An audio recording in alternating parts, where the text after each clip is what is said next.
Jeshi la Ulinzi la Wananchi wa Tanzania JWTZ lina utaarifu umma wa Watanzania kuwa linaendelea kufuatilia kwa karibu na kutathmini hali ya ulinzi na usalama nchini katika kipindi hiki cha kuelekea uchaguzi mkuu unaotarajiwa kufanyika tarehe 28 na 29 Oktoba mwaka 2025 kama ilivyotangazwa na Tume Huru ya Uchaguzi nchini INEC na Tume ya Uchaguzi Zanzibar ZEC.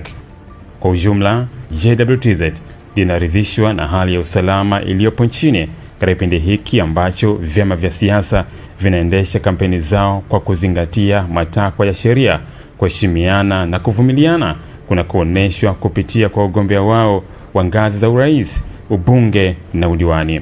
Jeshi linaviomba vyama vya siasa kuendeleza hali ya amani na utulivu wakati wote wa kampeni, kupiga kura na baada ya kupiga kura.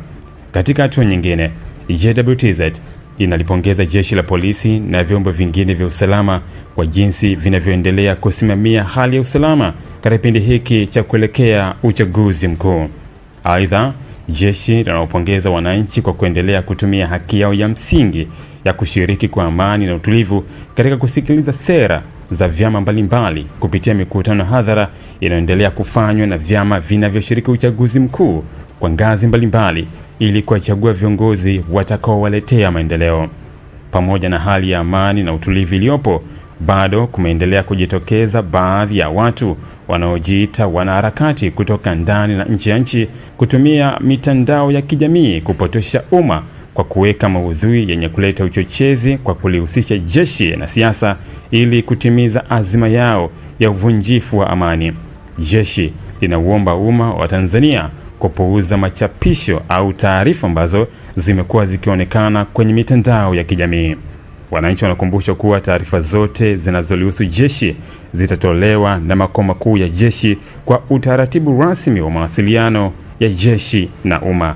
Jeshi la Ulinzi la Wananchi wa Tanzania likiwa sehemu ya vyombo vya ulinzi na usalama vyenye dhamana ya ulinzi nchini linapenda kuhakikishia Watanzania wote hali ya amani, usalama na utulivu katika kipindi hiki cha kuelekea uchaguzi mkuu, wakati wa uchaguzi na baada ya uchaguzi.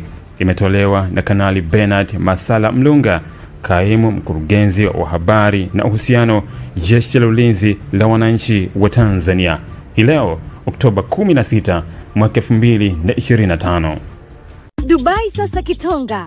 Safirisha mizigo kwa punguzo la bei, yani dola 350 tu kwa CBM. Ni kwa bidhaa za toy, pochi, viatu na vifaa vya simu. Kilimanjaro Star Cargo, Simba Bahari.